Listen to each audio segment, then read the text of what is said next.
మీ అందమైన ప్రయాణం ప్రారంభించండి. 39 మీరు తల్లిదండ్రి అవ్వాలనే కలలను సాకారం చేయడానికి సహాయపడుతుంది. నమస్తే రమ్మగారు. నమస్తే జయ. మంచి ఇంట్రెస్టింగ్ స్టోరీ ఒకటి చెప్పండి అండి. సాహస బాలిక కథ చెప్తాం. ఒక అమ్మాయి భలే సాహసి. చెప్పండి. పూర్వమట ఒక పట్టణానికి చివర్లో ఇంచుమించు పల్లెటూరులాగా ఉండే ప్రాంతంలో ఒక పురోహితుడు గారి ఇల్లు ఉండేది. పురాతనమైన వాళ్ళ పెద్దవాళ్ళ ఇల్లు. వాళ్ళకు ఒక కూతురు ఉండేది. పిల్ల పేరు మాణిక్యం. ఒక 16-17 సంవత్సరాలది. పిల్లకి ఇంకా వివాహం కాల.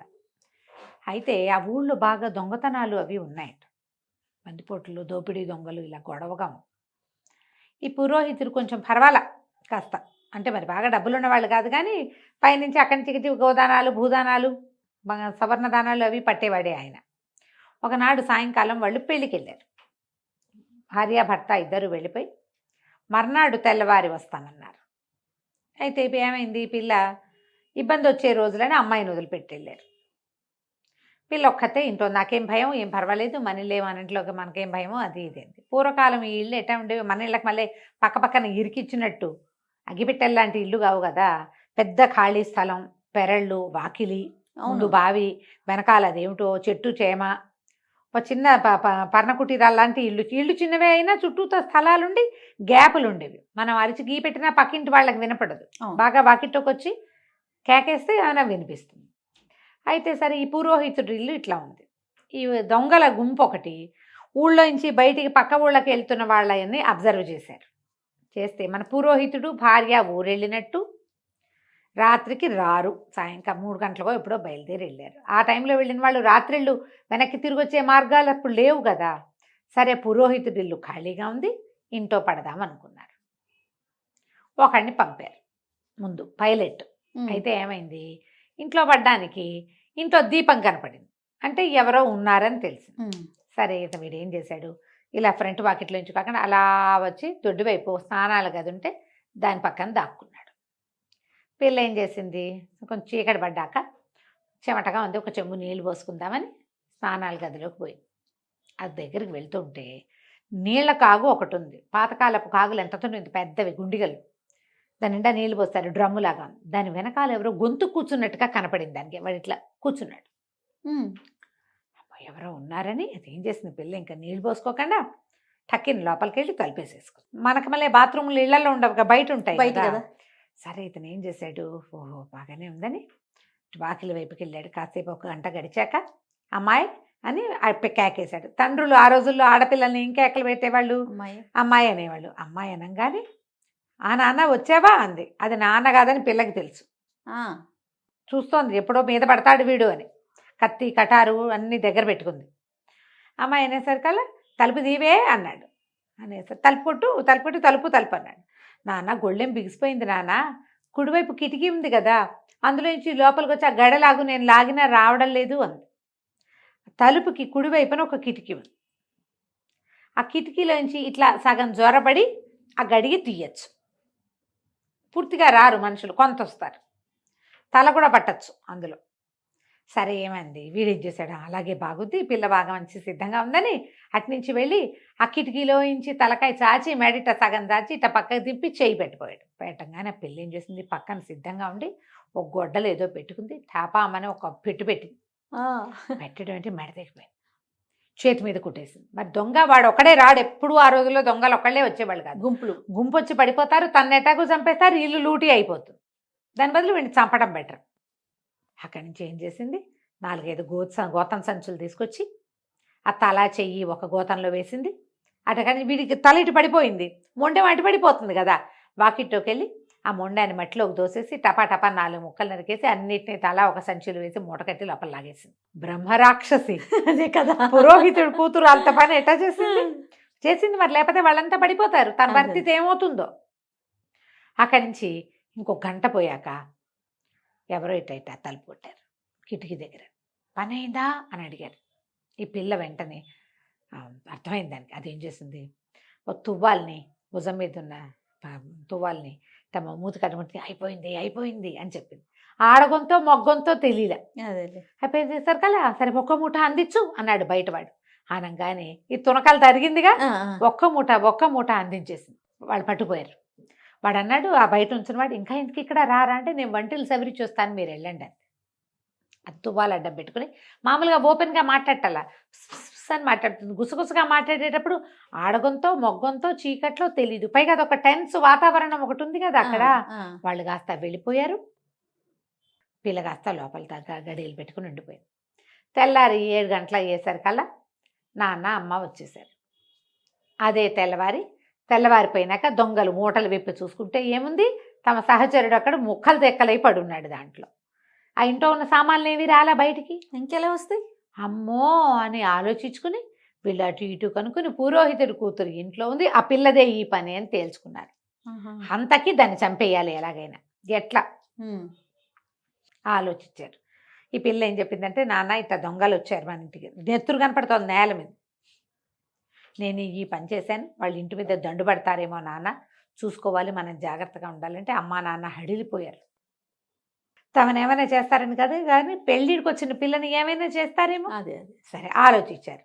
మధ్యాహ్నం అయ్యేసరికి ఈ దొంగలంతా ఏం చేశారు, చక్కగా పెళ్లి వారిలాగా తయారయ్యారు. వాళ్ళలో ఆ గుంపులో వాళ్ళు చాలామంది సమూహం ఉన్నారు, పెళ్ళాలు పిల్లలు జల్లలు ఉన్నారు. వాళ్ళకి ఒక పిచ్చి పుల్లయ్య ఒకడున్నాడు, వెర్రివాడు. కాస్త వాడికి పెళ్లి కొడుకుగా అలంకారం చేసి, ఒరే నీ పెళ్ళిరా అని చెప్పి వాడిని వెంటేసుకొచ్చారు. బ్రాహ్మలు చక్కగా శ్రోత్రియులుగా మంచి మంచి బట్టలు నగలు గుర్రాలు వేసుకుని వచ్చి పురోహితుడి గారి వాకిట్లో దిగారు. దిగి, నమస్కారం అండి, మీరు ఫలానా అయినా అదేనా అని కనుక్కొని, మీ ఇంట్లో ఒక పిల్ల ఉందిట, ఇదిగోండి మా పెళ్లి కొడుకు, మేము అత్యవసరంగా కాశీ బయలుదేరిపోతున్నాం, పిల్లవాడికి పెళ్లి చేశాకే మేము శ్రాద్ధాలు అవి పెట్టాలని భావించాము, మరి మీరు ఇప్పటికిప్పుడు ముహూర్తం నిశ్చయించి పిల్లనిచ్చి పెళ్లి చేశారంటే రూపాయి కట్నం వద్దు, పెళ్లి చేసి పంపిస్తే చాలు, మేము ఇట్టించిటే కాశీ వెళ్ళిపోతున్నాం. ఆ రోజుల్లో అట్లా చేసుకునేవాళ్ళు. అదేలేండి. నాన్నకి శ్రాద్ధం పెట్టాలి, అక్కడికి వెళ్ళాక పెళ్లి చేసుకుని పెళ్లి కూతురుని తీసుకెళ్తారు, కోడలే అగ్ని తీసుకురావాలి, అలాంటి నియమాలు ఉన్నాయి. అందుకని వీళ్ళేమనుకున్నారు, మనుషులు చూస్తే వెలగల వాళ్ళే ఉన్నారు, చక్కగా మంచి బట్టలు గుర్రాలు బ్యాగులు గిగ్గులు, పిల్లాడు ఒడ్డు పొడుగు బాగానే ఉన్నాడు, కాస్త అమాయకుడుగా ఉన్నాడు, చిన్నపిల్లాడు, పిల్లకి 17 ఏళ్ళు 16 ఏళ్ళు, ఆపేవాడికి 18 ఏళ్ళు ఉంటాయి. నాన్న వాళ్ళు గట్టిగా ఉన్నారు. సరే ఆలోచించుకుంటే ఈ పిల్ల ఏమంది రహస్యంగా నాన్నతో, నాన్న నిన్నటి దొంగలు కాబోలు నాన్న, వీళ్ళు దొంగ మొహాలు బట్టలేసుకొచ్చారు మంచివి అంది. కనిపెట్టేసింది. కనిపెడితే వాళ్ళ నాన్న, నీ మొహం ఇంత డబ్బు గల వాళ్ళలాగా ఇట్లా బ్రాహ్మణులే కనపడుతుంటే అట్లా అంటావేమిటి అని వాళ్ళవన్నీ గోత్రాలు అవి వాళ్ళకి ఇంతకుముందు వాళ్ళలో కలిసిపోయిన ఒక బ్రాహ్మణ కుర్రాడి వల్ల గోత్రాలు ప్రవర్లు వ్యవహారాలు అన్నీ తెలుసు. వాళ్ళకి తెలియకపోవటం ఏం లేదు. అక్కడి నుంచి 6:20కి ముహూర్తం ఉందండి, బ్రహ్మాండమైన ముహూర్తం. వీళ్ళు మధ్యాహ్నం 2ంటికి వచ్చారు, సాయంకాలం ముహూర్తం ఉంది. ఏముంది, మన పురోహితుల ఇళ్ళల్లో గుమ్మడికాయలు ఉంటాయి, కొబ్బరికాయలు ఉంటాయి, పసుపు తాళ్ళకి వాడికి ఇబ్బంది ఏముంది. పైగా ఏమో సీతారామ కళ్యాణాలు అవి చేసే అలవాట్లు ఉంటాయి, ఇవి ఉంటాయి మంగళసూత్రాలు అవిను. తలంబ్రాలకి ఏం కరువు, మంత్రం చెప్పడానికి తండ్రి ఉండనే ఉన్నాడు. పట్టని 6:20కి పెళ్లి చేసేశారు. అయ్యయ్యో, పెళ్ళైపోయింది.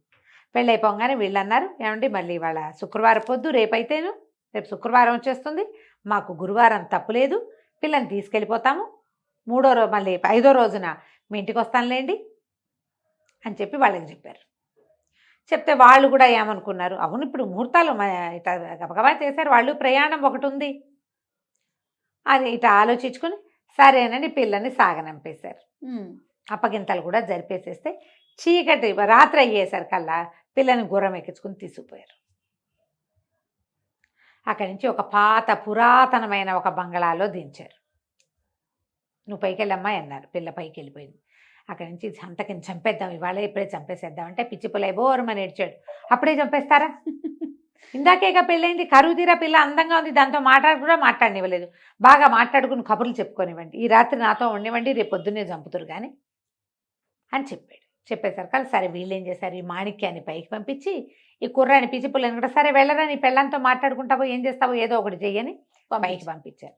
పంపిస్తే పిల్ల కనిపెట్టింది వీళ్ళందరికీ సామాన్లలో పదునైన వస్తువులు ఏవో ఉన్నట్టున్నాయి. తర్వాత ఈ మొగుడు అనే వాడు తింగరాడిలా ఉన్నాడు, మిగిలిన వాళ్ళంతా ఒక రకంగా వీడొకడు ఇంకో రకంగా ఉన్నాడు. ఏదో జరుగుతోందని ఊహించింది. ఆ బంగళా దాంట్లో ఉన్న సామాన్లు అవి చూస్తే అవి సామాన్లన్నీ పురాతనమైనవి, కొన్ని చోట్ల మూటలు ఉన్నాయి. మూటలు ఎందుకు ఉంటాయి, ఏ కావిడి పెట్టెలో ఏవో ఉండి వాటిలలో సరుకులు ఉండాలి, మాదే ఇల్లు అంటున్నారు. వాళ్ళు ఎక్కడి నుంచో కొట్టుకొచ్చిన మూటలు కాబోలేవి. సరే పైకి వెళ్ళాక హే బాబోయ్ ఎంత చెమట పోస్తుందో అని చీరతో విసురుకోవటం మొదలుపెట్టింది. ఆ అబ్బాయి కూడా కాసేపు ఇట్ట విసిరాడు. విసిరితే ఈ అమ్మాయి ఏంది, కాసేపు చల్లగాలికి అలా తిరిగొద్దామా అంటే, అయ్యో బాబోయ్ ఇంకేమైనా ఉందా, తెల్లారితో నిన్ను చంపేయాలట, నువ్వేమైనా తిరిగావనుకో వాళ్ళందరూ ఒప్పుకోరన్నాడు. అనగానే దీనికి అర్థమైంది, ఓహో గ్యారంటీ ఇది అనేసరికి ఈ అమ్మాయింది, భలేవాడు నా బంగారు మొగుడు కాదు నువ్వు, నాకు గాలి కావాలి, అసలు ఊపిరి ఆడటం లేదు, పైగా ఇంత హడావిడి పెళ్ళి, ఎవరికి టెన్షన్గా ఉండదు, నాకు కూడా అట్టాగే టెన్షన్గా ఉంది. ఓ పని చెయ్యి, నేను ఉత్తరీయం నా నడుము కట్టు, నేను మేడం ఎంచి కిందకి దింపున్నాను, కింద తోటలో కాసేపటా తిరుగుతా, తర్వాత నువ్వు పైకి లాగేసి నేను పైకి వచ్చేస్తాను అనేసరికి ఇతను మరి పెళ్ళం ముచ్చటగా ఉంది వాడికి. సరేనని ఏం చేశాడు, ఆ కావడి పెట్టెల్లోంచి అది ఎక్కడున్న మూటల నుంచి చీర పుచ్చుకొచ్చాడు. దీన్ని అమ్మాయి నడువుకి ఓ తాడు కట్టాడు. తాడు కడితే ఆ పిల్లంది, నువ్వు గట్టిగా పట్టుకో నేను అలాగా దిగుతానని ఆ మేడ మీద నుంచి కిందకి దిగేసింది పిల్ల. దిగేసింది, వీడికి చీర కొంత దూరం లాక్కుపోయింది, వీడి పిట్టగోడ దగ్గర నుంచున్నాడు.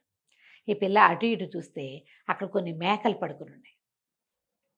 చల్లగా తన నడువు తోడదీసి ఓ మేక నడువుకేసి కట్టేసేసి ఇంకా పరిగెత్తేసి.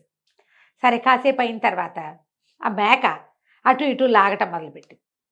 వీడు అనుకున్నాడు, ఓహో లాగుతోందంటే చాలు నన్ను పైకి లాగమంటోంది అనుకుని దాన్ని ఇట్లా లాగబోయాడు.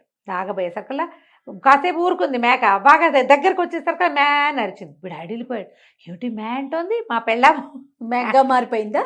వాడికి అర్థం కాల, మొదట అర్థం కాల, అది మ్యా అని గిజగిజా గింజుకుంటుంటే వీడు బలకొద్ది అని లాగేశాడు.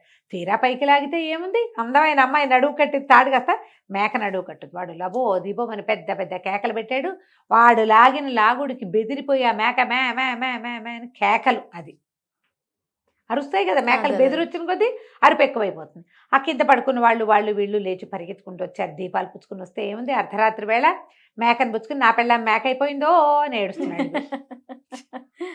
ఒరే మేకెట్టా అయిపోయిందిరా, ఏం చేసావురా అంటే, గాలి కావాలంటే నడువుకు తాడుగట్టి దింపాను, కిందకి వెళ్ళాక మేక అయిపోయింది అన్నయ్య ఇది అన్నాడు. అనగానే ఓ నాయన చాలా తెలివిగలది పిల్ల, తప్పించేసుకుంది, పట్టండి వెతకండి అని దీపాలు పుచ్చుకుని దొంగలందరూ కత్తులు పుచ్చుకుని బయలుదేరారు. ఆ పిల్ల ఎక్కడ దొరికితే అక్కడ చంపేద్దామని. ఈ పరిగెత్తిన పిల్ల, దానికి ఏం దారి తెన్ను తెలీదు, ఏమీ తెలీదు ఆ దారి. కానీ అదేం చేసింది, పిల్ల పరిగెడుతూ ఓ చెట్టు దగ్గర, మర్రి చెట్టు దగ్గర ఆగి చూస్తే మర్రి చెట్టుకి పెద్ద తొర్ర ఉంది. ఇది చీర కట్టుకుని లోపలికి వచ్చింది. వీళ్ళు ఏం చేశారు, అన్నీ వెతికి వెతికి మర్రి చెట్టుకి పెద్ద తొర్ర ఉంది, అందులో కూర్చుందేమోనని లోపలికి వచ్చి ఆ మర్రి చెట్టు దాకా వచ్చి కత్తి పెట్టి లోపల పెట్టి ఇట్లా ఇట్లా కదిపాడు. దాంట్లో ఒకడు కదిపేసరికల్లా పిల్లకి జబ్బలో దిగబడింది. ఇలా నోరు నొక్కుని కూర్చుంది. జబ్బలో దిగబడింది కత్తి. వాడు లాగుతుంటే ఏం చేసింది, చటుక్కని చీర చెంగుపెట్టి తుడిచేసింది. నెత్తురు మరక కనపడకుండా బయటికి చూస్తే లోపల ఎవరు లేదు, నెత్తుటి మరకలు కూడా లేవు. చీకట్లో అంత తెలియదు, మరకుంటే కనపడేది, మరకలేదు, తుడిచేసిందిగా. వెళ్ళిపోయారు. అక్కడి నుంచి ఇంకా వెతకటం మొదలెట్టారు. ఈ పిల్ల నెత్తురు గారిపోతుంది జబ్బ. ఇక్కడే కూర్చుంటే తెల్లారేసరికి వరదల్లా గారి చచ్చిపోతానని ఆ జబ్బ గట్టిగా కుడి చేత్తో ఎడం చేతిని గట్టిగా పట్టుకుని మెల్లిగా పరిగెత్తడం మొదలుపెట్టింది. వెళ్తుంటే ఏమైంది, ఒక గడ్డి బండి ఎదురొచ్చింది. ఆ దొంగలు కొంచెం దూరంలోనే, కూతబయట దూరంలోనే ఉన్నారు, పరిగెడుతున్నారు.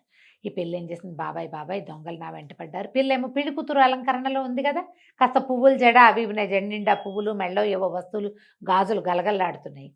బాబాయ్ దొంగలు వెంటపడ్డారు, మా వాళ్ళంతా తల దిక్కైపోయారు, నన్ను కాపాడవా అంటే అతను ఏం చేశాడు, గడ్డి కొంచెం పైకి తొలగదీసి అమ్మాయి ఇందులో కూర్చో అని చెప్తే ఈ పిల్ల ఏం చేసింది, ముక్కుకి నోటికి గుడ్డ అడ్డం కట్టేసుకుని ఆ గడ్డి మధ్యలో కూర్చుంది. గడ్డిలో కూర్చుంటే పిచ్చి తుమ్ములు దగ్గు వస్తాయి, నసకి దురదలు వచ్చేస్తాయి ఒళ్ళంతా. బిగదీసిపోయి కూర్చుంటే ఈ దొంగలు వచ్చారు. వచ్చి గడ్డి బండి పడినారు. ఒక పెళ్లి కూతురు పిల్ల ఎవరితోనైనా వచ్చిందంటే రాలేదన్నాడు. వీడు చూశాడో లేదోరా, గడ్డిలో ఏమైనా దాక్కుందేమో చూడండి అని మళ్ళీ గడ్డిలోకి కత్తి కస అభిసా పొడిచారు. తొడలోకి దిగబడింది కత్తి. నోరు గట్టిగా మూసుకుని ఆ కత్తి బయటకు వస్తున్నప్పుడు మళ్ళీ చీర పెట్టి శుభ్రంగా తుడిచేసింది. కత్తి చూస్తే దానికి నెత్తుటి మరకలు లేవు, అంటే ఇందులో కూడా లేదు. వాళ్ళు వెతకటం మొదలుపెట్టారు. ఈ గడ్డి బండి ఊరు దగ్గరికి రాగానే పిల్ల అక్కడి నుంచి దిగేసి తెల్లవారుసాముకి వాకిట్లో చేరింది తన ఇంటికి. ఊర్లోకి వెళ్తుంటే దాని దారి తెలుసు కదా, అంతే. ఊళ్ళోకి వెళ్ళిపోయింది. ఇంటికి వెళ్ళి తలుపు కొట్టేసరికి నాన్న నెరకాంతిపోయాడు, నెత్తుడు ఓడిపోదు, నెత్తి నిండా గడ్డి. పిల్ల ఇట ఉన్న పిల్లని చూసి అడిపోయి, ఏమిటమ్మా ఏం జరిగింది అంటే, నాన్న నిన్ననే చెప్పలేదా వాళ్ళు దొంగలని నన్ను తీసుకుపోయారు, ఆ వెర్రివాడి కేసు కట్టారు, నేను మేడ మీద ఉన్నాను, అక్కడి నుంచి పారిపోయి వచ్చా, ఇట్లా 2 చోట్ల అంటే కత్తిపోట్లు వచ్చినాయంటే. సరే ఏం చెప్పింది, వాళ్ళు ఖచ్చితంగా వెతుకుతూ మన ఇంటికి వస్తారు, ఈ లోపల నువ్వు వైద్యుడిని పంపించు మన ఇంటికి, నువ్వు పరిగెత్తుకుంటూ వెళ్ళి సైనికులకి చెప్పిరా దొంగలు మన ఇంటికి వస్తారు, ఎందుకంటే ఈ పగ తీరకుండా వదిలిపెట్టరు వాళ్ళు, తెల్లవారేసరికి రారు, అంతేగా. గ్యారంటీగా వస్తారు అని చెప్పంగానే ఈయన పరుగున వెళ్ళిపోయి పక్కన ఒక కట్లు కట్టే వైద్యుడు ఉంటే ఆయన కేకేసి మా ఇంటికి వెళ్ళాడు, మా పిల్లకి ఏవో దెబ్బలు తగిలినాయని పరిగెత్తుకుంటూ గ్రామాధికారి దగ్గరికి వెళ్ళాడు. ఆ గ్రామాధికారి దగ్గర ఈ దేశపు రాజుగారి ఊళ్ళల్లో దొంగతనాలు అవుతున్నాయి కదా, ఒక గుంపుని పెట్టారు. పిల్ల ఏం చెప్పిందంటే సైనికుల దుస్తులతోటి రావద్దని చెప్పు, పెద్ద మనుషుల్లాగా రమ్మను, కత్తులు అవి మన ఇంట్లో దాచిపెడదాం, సైనికులు కనపడితే వాళ్ళు లోపలికి రారు. అయితే సరే ఇతను చెప్పాడు ఇట్లా దొంగలు ఇలా జరిగింది, మా ఇంటికి రండి అంటే వాళ్ళు గుంపు ఒక 20 మంది వీళ్ళింటికి వచ్చారు. ఈ దొంగలు మొత్తం అడవంతా వేటాడి వేటాడి వేటాడి చూసి ఇంటికి వెళ్ళి తెల్లవారిపోయిన తర్వాత మర్రి చెట్టు మొదట్లో మర్రి చెట్టు లోపల కొద్దిగా రక్తపు మరకలు చూసి, అంటే ఇందులో కూర్చుంది పిల్ల, దెబ్బలు తగిలిన పిల్ల ఎక్కడికి వెళ్తుంది, తండ్రి ఇంటికే కాదు వెళ్ళేది. అందుకని పొద్దున్నే ఏం చేశారు, మళ్ళీ శుభ్రంగా స్నానాలు చేసి రాత్రంతా తిరిగారు, నిద్రలు లేవు, 2 గంటలు నిద్రపోయారు అందరూ పడి. బాగా పొద్దు మీదకెక్కాక మధ్యాహ్నం అవుతుండగా చక్కటి బట్టలు అవి ధరించి పెళ్లి కొడుకుతో సహా వీళ్ళింటికి వచ్చారు. వీళ్ళింటికి వచ్చేసరికల్లా వీళ్ళ వాకిట్లో చక్కగా కంబళ్ళు అవి పరిచుండి పెద్ద మనుషులు బోళ్ళంతమంది వాటి మీద కూర్చొని కబుర్లు చెప్పుకుంటున్నారు.